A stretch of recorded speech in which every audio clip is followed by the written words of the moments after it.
La séance est ouverte. L'ordre du jour appelle les questions au gouvernement. La parole est à Delphine Batho. Merci, Monsieur le Président. En tant que femme, en tant que mère de famille, comme députée, au nom du groupe socialiste et je pense de l'ensemble de la représentation nationale, je voudrais exprimer notre effroi face à ce crime atroce qui a coûté la vie de la jeune Agnès. Nous partageons la douleur de sa famille, de ses camarades. Nous partageons l'émotion des jeunes et de tous les Français. Face à ce crime insupportable, nous voulons comprendre, nous voulons la vérité. La question légitime qui est posée, c'est est-ce que ce crime pouvait être évité? Et il est normal qu'il y ait une enquête pour le dire. Le fait que l'auteur présumé était déjà accusé de viol montre qu'il y a à l'évidence une faille dans la prévention de la récidive des délinquants sexuels. Cette faille, Monsieur le garde des Sceaux, on ne la découvre pas aujourd'hui. Il y a, hélas, un échec français dans la lutte contre la récidive. Et cela fait longtemps que nous disons qu'il faut s'inspirer des méthodes d'évaluation du risque de récidive et de psychocriminologie mises en place par le Canada depuis la fin des années 70 et qui ont obtenu des résultats. Cette réforme avait été annoncée par le Président de la République, vous aviez cette responsabilité.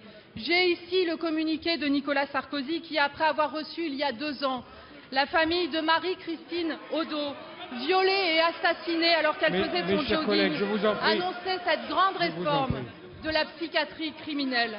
Qu'est devenue cette annonce? Hier, vous avez annoncé une loi. 3 lois ont déjà été votées depuis le début du quinquennat en matière de récidive. Pour quelle efficacité? Et je ne parle pas du manque de moyens en psychiatres, en criminologues, en médecins, en éducateurs. Monsieur le garde des Sceaux, la prévention de la récidive des délinquants sexuels est une exigence absolue. La seule chose qui compte pour nous, c'est la recherche de solutions efficaces et pérennes. Les Français n'attendent pas des lois ni des annonces. Ils veulent des actes. Monsieur le Premier ministre. Monsieur le Président de l'Assemblée nationale, Mesdames et Messieurs les députés, Madame Batho, je voudrais au nom du gouvernement et au nom de la nation tout entière présenter mes condoléances à la famille d'Agnès, à ses amis, leur dire que nous partageons leur souffrance, que nous partageons aussi leur incompréhension et, pour beaucoup d'entre nous, sans doute, leurs doutes et leur colère.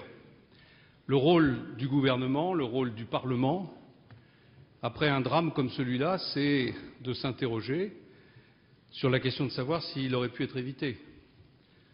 C'est d'analyser ce qui s'est passé et de tirer toutes les conséquences de cet événement.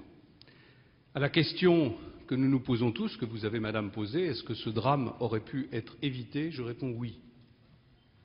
Et dès hier, réunissant les ministres compétents, j'ai proposé 3 décisions qui sont inspirées directement de ce qui s'est produit.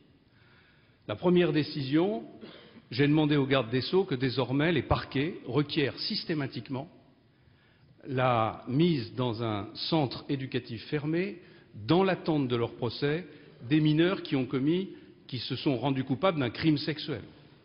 C'est une situation qui n'aurait jamais dû se produire. Ce mineur avait violé une jeune femme dans des conditions particulièrement odieuses, la menaçant de mort. Il n'aurait jamais dû être placé dans un établissement d'éducation normale, sans une surveillance particulière. La deuxième décision que je vous propose, elle concerne l'échange d'informations. Bien sûr, il y a un secret professionnel et ce secret professionnel est respectable. Mais comment imaginer que le chef d'établissement qui a reçu ce jeune homme n'est pas, en tout cas déclare, ne pas avoir été au courant de la nature de l'acte qu'il avait précédemment commis? Comment comprendre que le psychiatre chargé, je ne parle pas du psychiatre qui l'a évalué, je parle du psychiatre qui le suivait, n'était pas au courant de la nature des crimes qui lui étaient reprochés? Je demande donc, et je propose que ce soit discuté dans le cadre de la loi de programmation dont vous allez débattre dans quelques jours, je propose que l'on mette en place les modalités d'un secret professionnel partagé.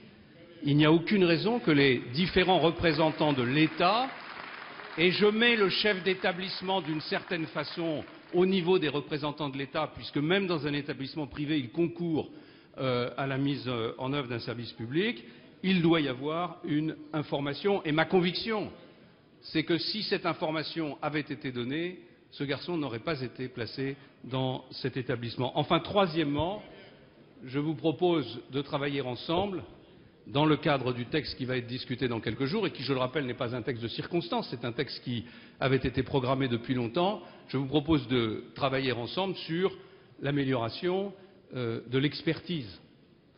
Je ne suis pas psychiatre, je n'ai aucune compétence dans ce domaine, simplement j'ai du mal à comprendre qu'un psychiatre ait pu dire qu'un jeune homme de 17 ans qui avait commis un viol dans des conditions particulièrement atroces, en menaçant de mort la jeune fille qui l'a violée, ait été jugé comme n'étant pas dangereux pour la société. Il faut donc améliorer les conditions de l'expertise. Voilà, mesdames et messieurs les députés, je ne veux pas polémiquer, madame Batho, parce que je pense qu'il n'y a aucune raison de le faire. Ce que les Français attendent de nous, c'est une grande dignité. Nous n'avons pas exploité des événements comme cela. Nous avons simplement à faire notre devoir. Et notre devoir, c'est de prendre les décisions qui s'imposent.